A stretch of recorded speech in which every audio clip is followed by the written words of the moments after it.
ஒரு முறை நம்ம தமிழ் மூதாட்டியான அவ்வை பாட்டி பிள்ளையார் பெருமானுக்கு அவசரமா பூஜை பண்ணிட்டே இருக்கா. பிள்ளையார் பார்த்தார், என்னது இது, இன்னைக்கு பாட்டி அல்ட்ரா ஸ்பீட்ல பூஜை பண்ணிட்டு இருக்காளே, இன்னைக்கு என்ன புது படம் ரிலீஸா அப்படின்னு பாக்குறார்.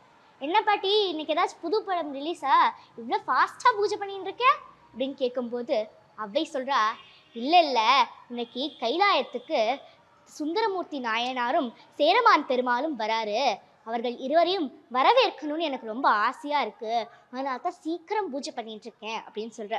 பிள்ளையார் சொல்ற, பாட்டி நீ இவ்வளோ அவசரமாலாம் பூஜை பண்ணாத, மெல்லமா பூஜை பண்ணு, நானே உன்னை அங்கே கொண்டு போய் விட்டுறேன் அப்படிங்க.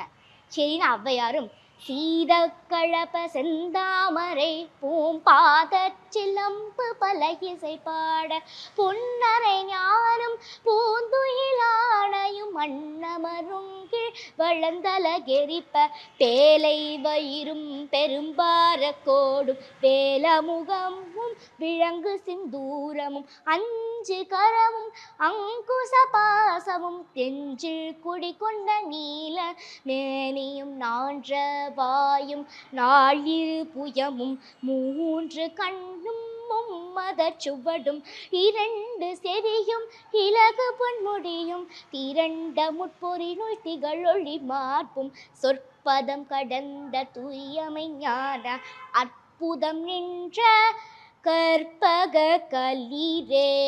ரகங்கள் பலவிதம், ஒவ்வொன்றும் உலகத்தரம். தமிழக உற்பத்தியில் உங்கள் அனுஜ் டைல்ஸ்.